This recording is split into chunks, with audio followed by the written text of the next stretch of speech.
Okay. All right. But eventually, some changes will be made with regards to where we get our energy, whether it's oil or natural gas or any type of energy. From what I'm getting, it's high time that a lot of countries explore nuclear. So for the countries like us in the Philippines, we don't have nuclear power. It's high time to explore that resource because it might change the landscape for the better for countries who don't have nuclear power. Um, but come to think of it, the United States is making it difficult for other countries to develop nuclear energy because of their campaign against nuclear weapons, which is kind of one-sided because uh, they they are asking the world not to have nuclear weapons, but they have nuclear weapons, and the other countries that have nuclear weapons, they cannot touch. I don't know if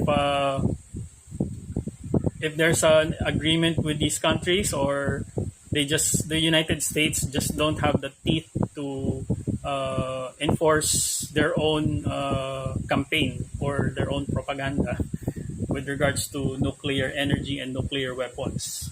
Okay, so I'm referring to that play the narrative of when they don't like the leader of a certain country, they just tell the world that that country has nuclear weapons, and then they start bombing the country. So that's how they do it. Okay. Now, on the next question, what do we know about the supreme leader? Okay. All right. Okay. I'm sure a lot of you are interested with this question. Okay. Now, the new supreme leader. Okay. Okay. The I Ching described the new supreme leader as bold and strong. Okay.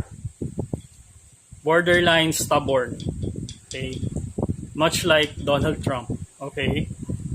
Um, right now, the I Ching reads that because of the abrupt change, the supreme leader is sort of unstable.